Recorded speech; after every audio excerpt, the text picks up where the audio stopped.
आपण आणि देशाने बघितलं आहे की आत्तापर्यंत आपल्याला हे सर्व माहिती होतं की काँग्रेसला राम मंदिराचा विरोध आहे.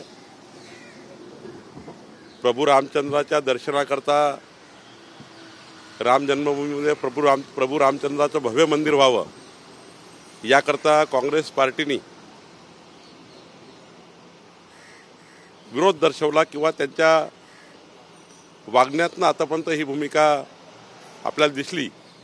परंतु उद्धव ठाकरे काँग्रेसच्या इतके जवळ गेले, काँग्रेसचे विचार त्यांनी एवढा लवकर आत्मसात केले, एवढे काँग्रेस धर्जिने झाले की आता राम जन्मभूमीमध्ये प्रभू रामचंद्राच्या भव्य मंदिराच्या दर्शनाला, प्रभू रामचंद्राच्या दर्शनाला जाण्याकरता उद्धव ठाकरे अशा पद्धतीने विरोध करतायत. कुणाला कोणते कलर सूट होते, कुणाला कोणते नंबर सूट होते, कुणाला कोणती दिशी सूट होते हे पुरं तुम्हाला कळून घ्यावं बोला तर तुमचे हॉरोस्कोप आम्हाला सांगा, आम्ही त्याच्यावर बोलते. जावा ॲस्ट्रोलॉट ॲप डाउनलोड करा, तुमचे पहिलून कॉल फ्री पावा. खरं तर मला या गोष्टीची म्हणजे मला हे वाटलं की जसं अमित भाईंनी आव्हान केलं की 22 जानेवारीला प्रभू रामचंद्राच्या भव्य मंदिराचा उद्घाटन सोहळ्याचे साक्षी व्हा. उद्धव ठाकरे सुद्धा असे म्हणतील की महाराष्ट्राच्या जनतेने सुद्धा प्रभू रामचंद्राचं दर्शन घेण्याकरता अयोध्येला या आणि मी सुद्धा सोबत जातो, अशी अपेक्षा उद्धव ठाकरेंनी करणं होती.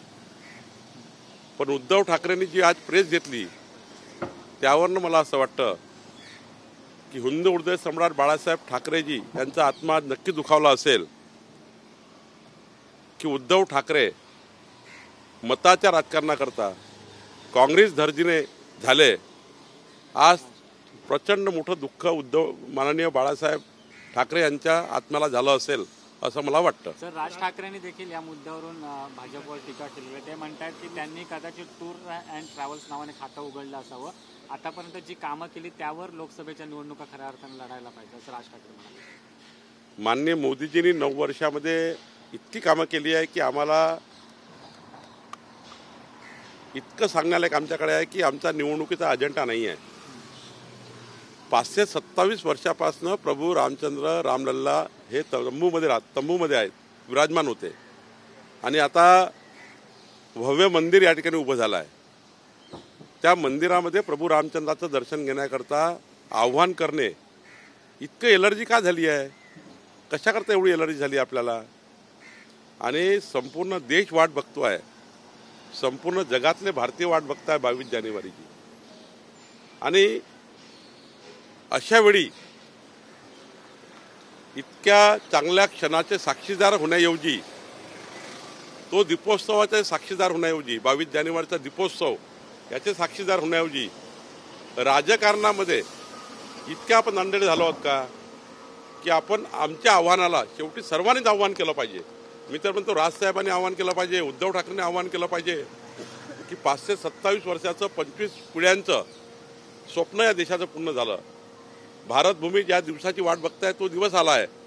आणि त्यामुळं मला असं वाटतं की राम जन्मभूमीच्या या आंदोलनामध्ये ज्या पद्धतीने संपूर्ण भारत हा सहभागी झाला होता, संपूर्ण देश 22 जानेवारीला या दीपोत्सवामध्ये सहभागी होणार आहे आणि काही लोकांच्या पायाखालची जमीन घसरली आहे, म्हणून मला वाटतं असे वक्तव्य बाहेर येत आहे. शरद पवार असं म्हणतात की मी अनेक पंतप्रधानांची वक्तव्य किंवा भाषणं ऐकलेली आहेत, परंतु आता जे पंतप्रधान जे आहेत ते स्थानिक ज्या मुख्यमंत्री असतील किंवा स्थानिक लेवलला मोठ्या प्रमाणात टीका टिप्पणी करताना दिसत आहे.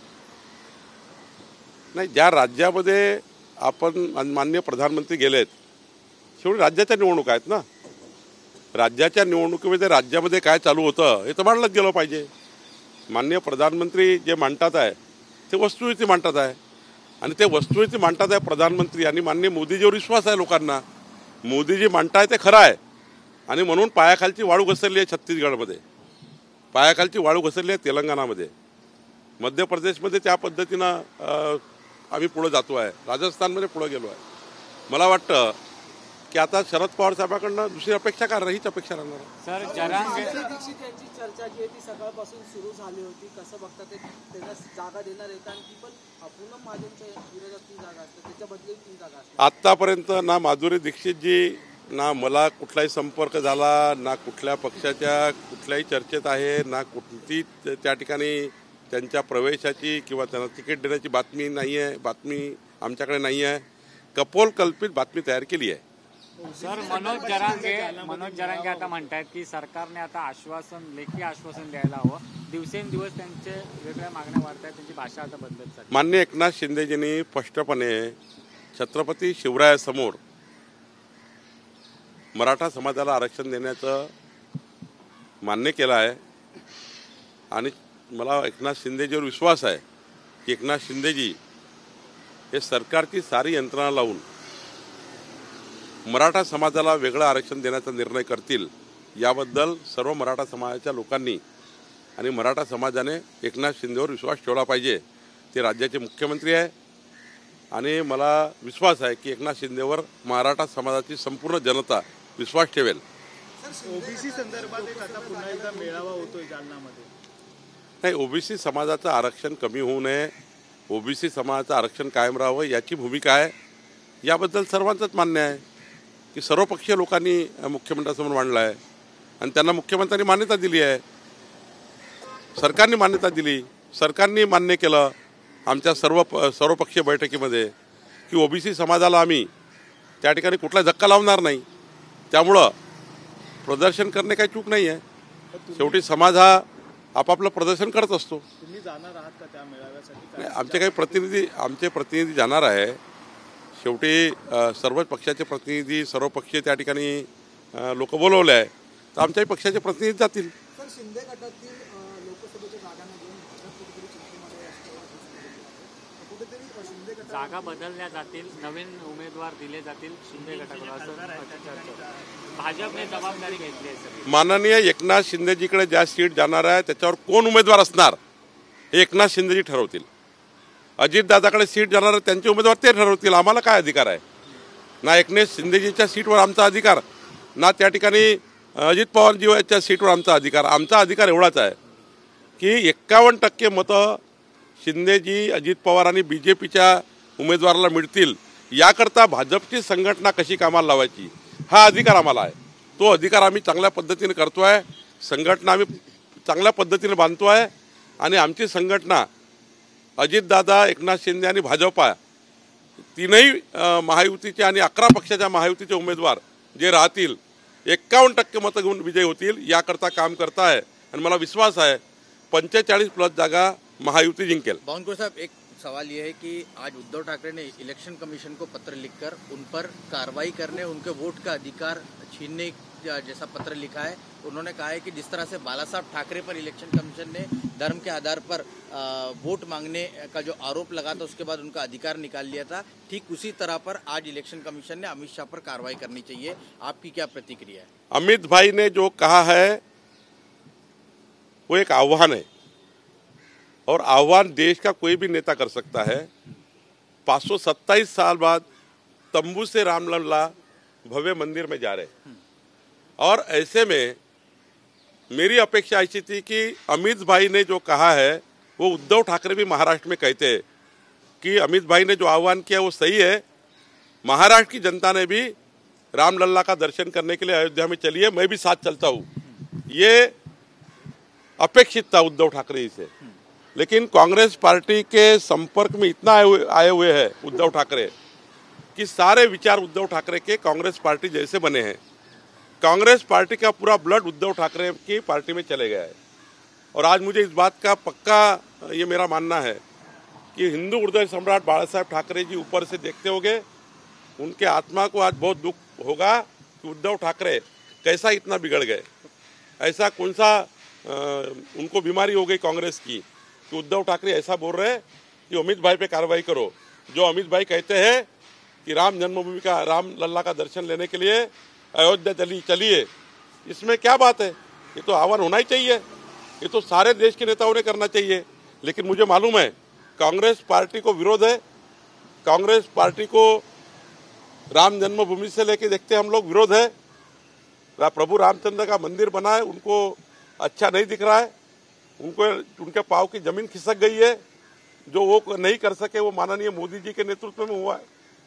और इसका जो पूरा महाराष्ट्र की मतों के राजनीति के लिए उद्धव ठाकरे इतने नीचे गिर गए हैं कि वो अमित भाई को आज कंप्लेंट कर रहे हैं, अमित भाई के खिलाफ वो चुनाव आयोग में जा रहे हैं। बाला साहेब ठाकरे जी की आत्मा उद्धव ठाकरे को नहीं छोड़ेगी। लेकिन ये उद्धव ठाकरे की तो बात सही है, राज ठाकरे पे आप लोगों पर हमला बोल रहे, कह रहे हैं कि आप लोगों ने टूर्स एंड ट्रैवल्स का बिजनेस खोल लिया है क्या? देखिए, राज ठाकरे साहब भी कई बार आह्वान कर चुके हैं राम जन्मभूमि के बारे में। अब ये राजनीतिक बात अगर करनी है तो राजनीतिक बात है। ये बात कहा की हो गई कि अगर अमित भाई ने और मैंने और सभी ने और खुद राज ठाकरे जी ने कहा तो कितना अच्छा है कि भाई चलो हम राम मंदिर के दर्शन करने जाएंगे। 527 साल बाद तंबू से रामलल्ला जी मंदिर में आ गए हैं। तो ये अपेक्षा राज ठाकरे से भी है, ये अपेक्षा उद्धव जी से भी है। लेकिन अब ये मुझे राजनीति में इतना स्तर नीचे गिरेगा, इतना स्तर नीचे गिरेगा कि हमारे प्रभु रामचंद्र के दर्शन के लिए अयोध्या जाने के आह्वान को लेकर भी राजनीति होगी, ये मैं नहीं समझ सकता। ये गलत बात राज ठाकरे उद्धव ठाकरे से हो रही है। अच्छा, 22 जनवरी के बाद से क्या आप लोगों पर काफी लोग अभी से ये कह रहे हैं कि उन्हें अयोध्या दर्शन के लिए जाना है, क्या उनको यहाँ से जाने की व्यवस्था आप लोग करने वाले, क्या तैयारी? देखिए, व्यवस्था करने की जरूरत ही नहीं है।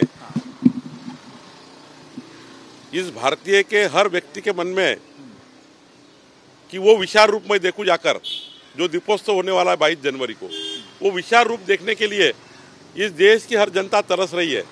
इसलिए किसी की व्यवस्था की जरूरत नहीं है। लेकिन ये बात पक्की है, नागरिक जनता कहती है कि वहाँ व्यवस्थाएं दर्शन की होनी चाहिए। वहाँ किसको कोई बीमार गिर गया तो कुछ वहाँ व्यवस्थाएं क्या है, थोड़ा हमें वहाँ सपोर्ट करिए, ये सपोर्ट मांग रहे।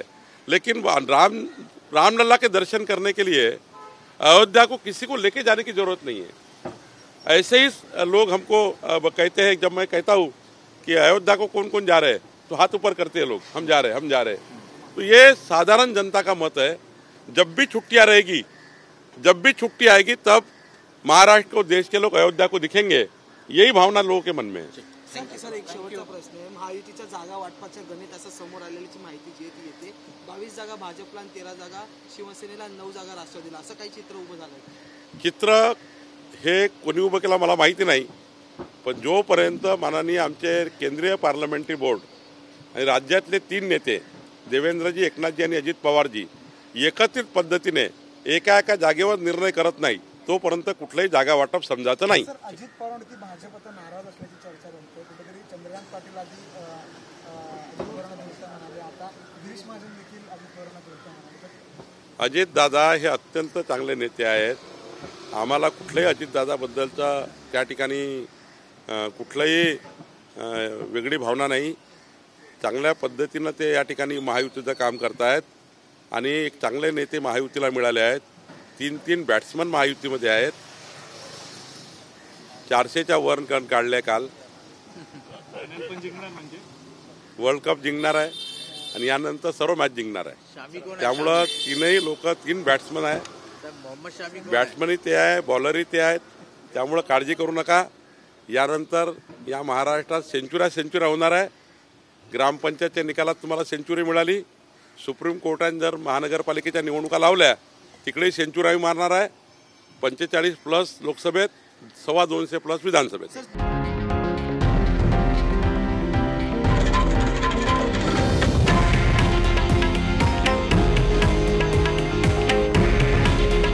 हे आहे देशातील नंबर 1 न्यूज नेटवर्क आणि आपण पाहत आहात TV9 मराठी। काळजी तुमची, हित महाराष्ट्राचं।